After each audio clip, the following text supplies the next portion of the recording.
ਸਿਆਸਤ, ਵਪਾਰ, ਖੇਡਾਂ ਤੇ ਫਿਲਮ ਜਗਤ ਦੇ ਨਾਲ ਦੇਸ਼ ਦੁਨੀਆ ਦੀ ਹਰ ਵੱਡੀ ਖਬਰ ਦੇ ਲਈ ਹੁਣੇ ਡਾਊਨਲੋਡ ਕਰੋ ਦੇਸ਼ ਦੀ number 1 news app Dainik Savera Times.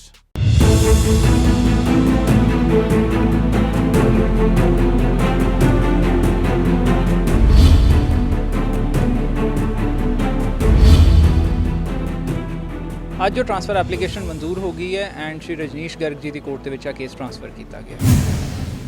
देखो 302 मेरे ओपीनियन एज अ लॉयर इस केस के शुरू के ही लगनी चाहिए सी। सुमेध सिंह सैनी नूं क्राइम्स की पनिशमेंट मिले, यही साडा एम है और इसे दे लिए असीं ट्राई कर रहे हैं ताकि जस्टिस मिल सके विक्टिम फैमिली नूं।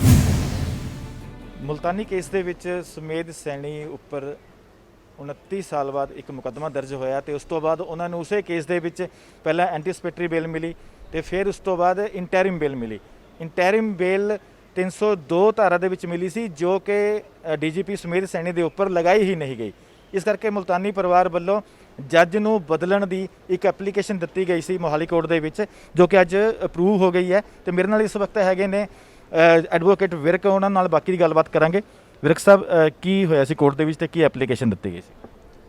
जिवें कि तुसीं फैक्ट्स दस्से है केस दे, इस केस दे विच जदों सुमेध सैनी नूं एंटीसिपेटरी बेल ग्रांट हुई सी उस वेले तक 302 सैक्शन इहदे च ऐड नहीं होया। सो अचानक सुमेध सिंह सैनी ने एक एप्लीकेशन लाई कि 302 सैक्शन उहदे ते ऐड होण जा रहा है और उहदे विच उहने ऐड कर दिता गया है और उहनूं एंटीसिपेटरी बेल दित्ती जावे। सो ऑनरेबल कोर्ट ने विदाउट वेरीफाइंग कि 302 ऐड हुई है या नहीं उहदे ते उहनूं इंटरिम बेल देती।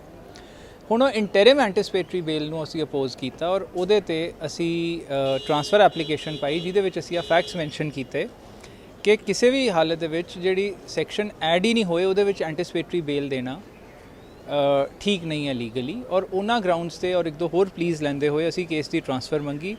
ਇਹ ਜਨਰਲੀ ਆਨਰੇਬਲ ਕੋਰਟ ਦੀ ਡਿਸਕ੍ਰਿਸ਼ਨ ਹੁੰਦੀ ਹੈ ਪਰ ਜਦੋਂ ਸਪੈਸ਼ਲ PP ਵੱਲੋਂ ਹੀ ਆ ਕਿਹਾ ਗਿਆ ਕੋਰਟ ਨੂੰ ਕਿ ਇਹ ਦੱਸਿਆ ਗਿਆ ਕਿ 302 ਸੈਕਸ਼ਨ ਐਡ ਹੀ ਨਹੀਂ ਹੋਇਆ सो जमानत कंटिन्यू करना या इंटरिम कंटिन्यू करना क्योंकि बेसिकली एप्लीकेशन इनफ्रक्चर्स होगी सो कंटिन्यू करना ठीक नहीं है। इस ग्राउंड के उत्ते फिर असी ट्रांसफर एप्लीकेशन पाई।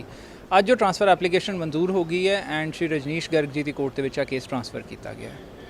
प्रदीप जी 302 ये केस के लगी नहीं सी हुई, मतलब DGP सुमेध सैनी नूं यह डर सता रहा सीगा भी कि 302 के चेंज ना हो जाए जी पहला 364 लगी हुई है।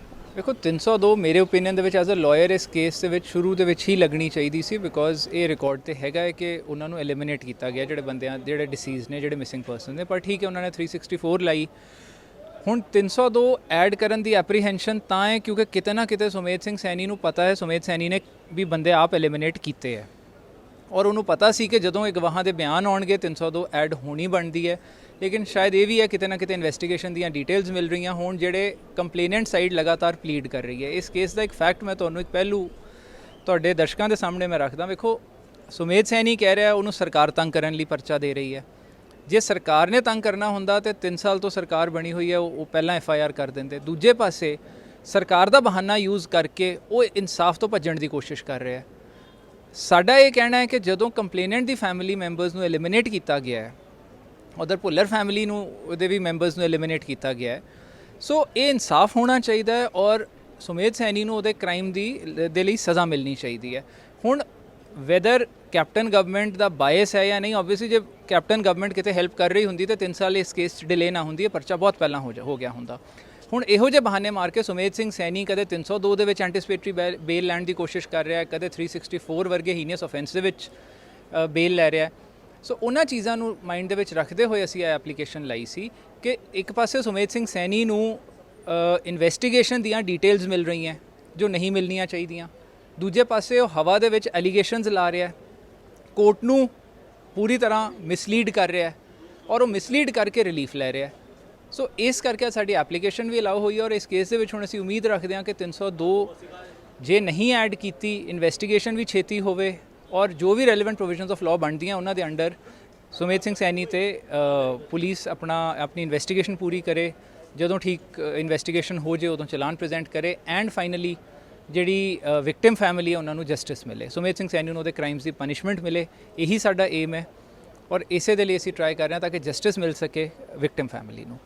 विरक साहब एक क्वेश्चन मेरा हो रहा है कि 302 ਦੇ ਵਿੱਚ ਉਹਨਾਂ ਨੂੰ ਬੇਲ ਮਿਲਣਾ मतलब एक अनडू एडवांटेज मिल रहा ਸੀਗਾ ਕੋਰਟ ਤੋਂ ਉਹਨਾਂ ਨੂੰ?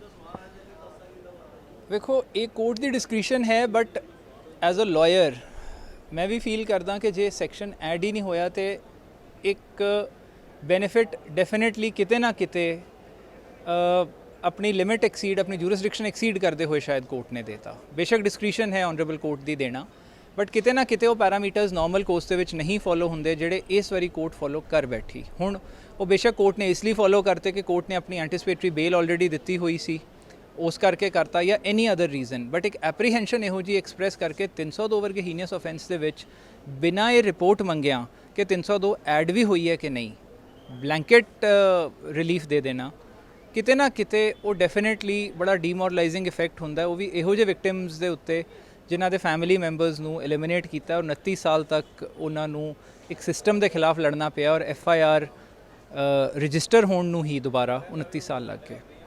ਸੋ ਇਸ ਕਰਕੇ 302 ਦੇ ਉੱਤੇ ਇੰਟਰਿਮ ਬੇਲ ਮਿਲਣਾ ਕੋਈ ਛੋਟੀ ਗੱਲ ਨਹੀਂ ਸੀ। ਵਿਰਕ ਸਾਹਿਬ, ਅਗਲੀ ਡੇਟ ਕਦੋਂ ਹੈਗੀ ਹੈ ਤੇ ਉਹਦੇ ਵਿੱਚ ਕੀ ਅੱਗੇ ਹੁਣ ਆਰਗੂਮੈਂਟ ਜਾਂ ਅੱਗੇ ਪ੍ਰੋਸੀਡਿੰਗ ਹੋਏਗੀ ਕੋਰਟ ਦੀ? ਇਸ ਕੇਸ ਦੀ ਜੀ ਅਗਲੀ ਡੇਟ 6 ਜੁਲਾਈ ਪਈ ਹੋਈ ਹੈ। ਉਸ ਡੇਟ ਨੂੰ ਇਹ ਕੇਸ ਲਿਸਟ ਹੋਊਗਾ ਜਿਹੜੇ ਜੱਜ ਸਾਹਿਬ ਕੋਲ ਹੁਣ ਕੇਸ ਟ੍ਰਾਂਸਫਰ ਹੋਇਆ ਉਹਨਾਂ ਕੋਲ, ਔਰ ਫਿਰ ਅੱਗੇ ਕਾਰਵਾਈ ਹੋਊਗੀ ਕਿ 302 ਇਹਦੇ ਤੇ ਐਡ ਹੋਈ ਹੈ ਜਾਂ ਨਹੀਂ, ਜਾਂ ਇੰਟਰਿਮ ਬੇਲ ਕੰਟੀਨਿਊ ਹੁੰਦੀ ਹੈ ਕਿ ਨਹੀਂ। ਬਿਕੋਜ਼ ਸਪੈਸ਼ਲ PP ਵੱਲੋਂ ਜਿਹੜੀ ਸਟੇਟਮੈਂਟ ਦਿੱਤੀ ਗਈ ਹੈ ਉਹ ਵੀ ਔਨ ਰਿਕਾਰਡ ਆ ਚੁੱਕੀ ਹੈ ਕਿ 302 ਅਜੇ ਐਡ ਨਹੀਂ ਕੀਤੀ ਗਈ। ਬਹੁਤ ਬਹੁਤ ਸ਼ੁਕਰੀਆ ਸਰ। ਸੋ ਪ੍ਰਦੀਪ ਵਿਰਕ ਐਡਵੋਕੇਟ ਨੇ ਦੱਸਿਆ ਹੈਗਾ ਕਿ ਸੁਮੇਧ ਸੈਣੀ ਨੂੰ ਇਸ ਕੇਸ ਦੇ ਵਿੱਚ ਬਲੈਂਕਟ ਮੇਲ ਮਿਲੀ ਹੈ ਜਿਹੜੀ ਕਿ ਸੁਮੇਧ ਸੈਣੀ ਦੇ ਉੱਤੇ 302 ਲਾਈਵ ਹੀ ਨਹੀਂ ਸੀ ਗਈ, ਤੇ ਉਹਨਾਂ ਨੇ ਇਹ ਵੀ ਦੱਸਿਆ ਕਿ ਜੋ ਡਿਟੇਲਸ ਹੈਗੀਆਂ ਇਨਵੈਸਟੀਗੇਸ਼ਨ ਦੀਆਂ ਉਹ ਵੀ ਸੁਮੇਧ ਸੈਣੀ ਤੱਕ ਪਹੁੰਚ ਰਹੀਆਂ ਨੇ। ਮਤਲਬ ਕਿਤੇ ਨਾ ਕਿਤੇ ਸੁਮੇਧ ਸੈਣੀ ਆਪਣੀ ਇੱਕ ਡੈਜੀਨੇਸ਼ਨ, ਇੱਕ ਸੁਪਰ ਕਾਪ ਦੀ ਉਹ ਡੈਜੀਨੇਸ਼ਨ ਤੋਂ ਰਿਟਾਇਰ ਹੋਇਆ ਹੈਗਾ, ਉਹਨੂੰ ਇਹ ਸਾਰੇ ਜਿਹੜੇ ਐਡਵਾਂਟੇਜ ਹੈਗੇ ਨੇ ਇਸ ਵਕਤ ਮਿਲ ਰਹੇ ਨੇ। ਇਸੇ ਕਰਕੇ ਕੋਰਟ ਦੇ ਵਿੱਚ ਇਹ ਐਪਲੀਕੇਸ਼ਨ ਦਿੱਤੀ ਗਈ ਸੀ ਕਿ ਉਹਦੀ ਜਿਹੜੀ ਸੁਣਵਾਈ ਹੈਗੀ ਕਿਸੇ ਹੋਰ ਜੱਜ ਦੇ ਕੋਲ ਜਾਵੇ। ਹੁਣ ਇਹ ਮਾਨਯੋਗ ਰਜਨੀਸ਼ ਗਰਗ ਜੱਜ ਦੀ ਅਦਾਲਤ ਦੇ ਵਿੱਚ ਕੇਸ ਚਲਾ ਗਿਆ ਹੈ ਤੇ ਅਗਲੀ ਡੇਟ 6 ਤਰੀਕ ਨੂੰ ਹੈ। ਕੈਮਰਾਮੈਨ ਸੁਨੀਲ ਦੇ ਨਾਲ ਸੁਸ਼ੀਲ ਗਰਚਾ, ਦੈਨਿਕ ਸਵੇਰਾ, ਮੋਹਾਲੀ। ਦੁੱਖ ਇਸ ਗੱਲ ਦਾ ਨਹੀਂ ਸੀ ਕਿ ਉਹ ਮੈਨੂੰ ਛੱਡ ਕੇ ਜਾ ਰਹੀ ਸੀ, ਦੁੱਖ ਤਾਂ ਬਸ ਇਸ ਗੱਲ ਦਾ ਸੀ ਕਿ ਇੰਨੇ ਸਾਲਾਂ ਤੋਂ ਆਪਾਂ ਨਾਲ ਸੀ, ਪਰ ਮੈਂ ਕਦੇ ਆਪਣੇ ਦਿਲ ਦੀਆਂ ਗੱਲਾਂ ਨਹੀਂ ਉਹਦੇ ਨਾਲ ਸਾਂਝੀਆਂ ਕਰ ਸਕਿਆ।